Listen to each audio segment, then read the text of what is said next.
With Trial of the Grand Crusader now released, it's once again got to that point in World of Warcraft where we have passed Ulduar as the main raid tier of the expansion, and I think that we can say for those who wanted to experience this legendary raid, you have certainly had your chance to do so. And whilst Ulduar's re-release in 2023 was quite different to how it was back in 2009, so are many other things in WoW Classic.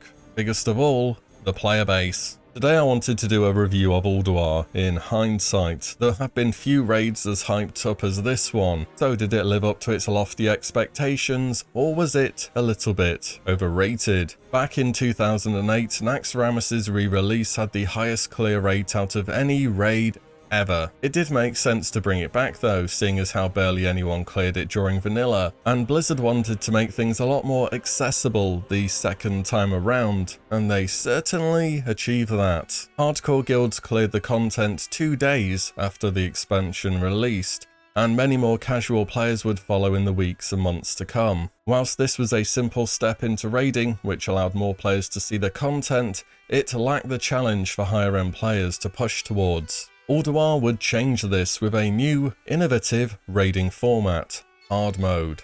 The majority of bosses would have some kind of out or in-fight interaction that could be done to activate a more difficult version of the same fight. On XT you destroyed the heart, on Iron Council you did the bosses in a different order, and on Vezax you had your raid AFKing dodging shadow crashes for a minute straight. Well, you do these days anyway, more on that later though. There was also the Yogg-Saron fight where players could use a range of keepers to aid them, and Algalon who had 1 hour worth of attempts per reset. And unlike many hard raids that had come before Ulduar, this one had no time gating, no resistance checking counters, and no suddenly needing double the amount of tanks you usually do. It was just plain difficult content on hard mode and more accessible on normal. This is part of what gives the raid its legacy. It was the first real attempt by Blizzard to incorporate harder, optional modes into the majority of a raid, and for their first attempt, it worked pretty well. These days though, we've had plenty of changes too. There were new achievements added such as ahead of the curve for defeating Yogg,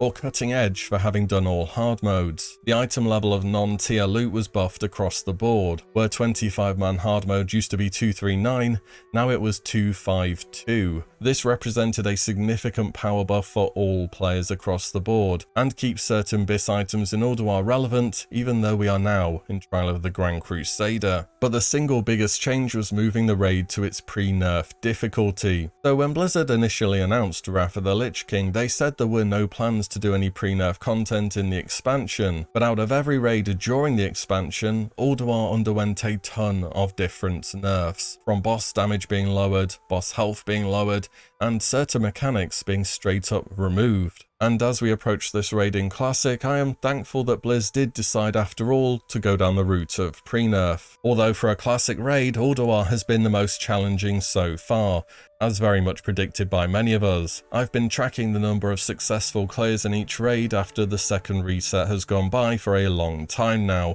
It's just out of interest really to see how each raid is stacking up. Whilst the Sunwell or Serpent Shrine Cavern and Tempest Keep both saw thousands of clears by the end of the second reset, many of Ulduar's hard modes were well below the 4-digit mark, with bosses such as Hodir, Mimron, Iron Council, and Algalon being seen as very challenging. Let's not forget there was a pre-nerf hard mode that was never defeated, the mathematically impossible XT002 hard mode, whose hard mode bonus health was nerfed down from 90% bonus to 40%. In other words, Blizzard had to reduce the boss's health by about 12.5 million, which for Wrath of the Lich King is a big number.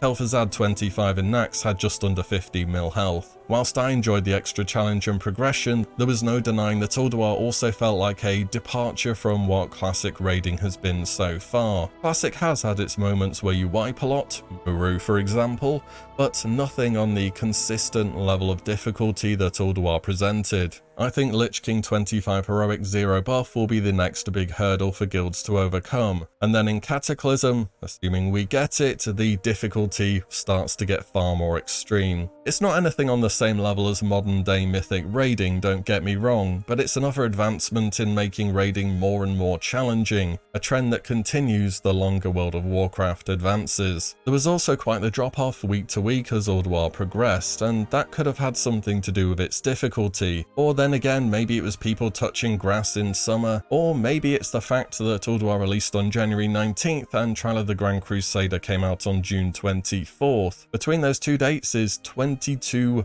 resets of Ulduar. Now I will say Blizzard actively had a goal to make Ulduar relevant content for longer than it was on its original release. Back in the day, Trial of the Grand Crusader came out and the easily obtainable 245 item level loot from 10 heroic or 25 normal made the prospect of going to do Ulduar hard modes for up to 239 item level gear, well, just not all that appealing. But I will say these days 22 resets was definitely a bit on the long side. Still, you'd think with 22 resets gone by, we would all be in our bis by now and just patiently waiting for Trial of the Grand Crusader to come out. And oh boy, how wrong would you be? Which leads to probably my single biggest issue with Ulduar: hard mode loot. So when you do a boss on heroic mode, all the loot is heroic and of the same item level. This makes pretty much everything useful to some degree.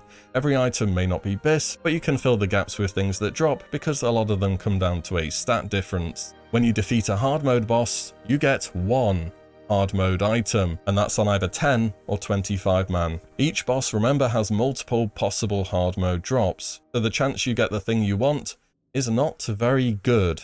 Anyone else already feel like they've seen more Death's Verdict than Flare of the Heavens? And of course the rest of the loot you get apart from your one hard mode item is just normal mode loot. The one exception to this was of course Algalon, whose entire loot table was hard mode items, but then again when Ulduar was the current raid, he was both very difficult and had a 1 hour timer before he would despawn for the week. I know not everyone should always be in their bis gear, but at least with heroic you have several chances from each boss to see the item you want, and not one. I think with the recent changes to Ulduar, Blizzard could have considered bosses now dropping 2 hard mode items instead of just 1. Also, it would have been good to have a better indicator in-game of which items are from hard mode. Heroic items say so on their tooltip, but hard mode items don't for some reason. I mean, yes, there are add-ons that do this, but it just seems like something that would have made sense to do. On to the bosses then. There were some that held up well and some other ones. I have to say the normal mode bosses started to feel somewhat out of place after a while.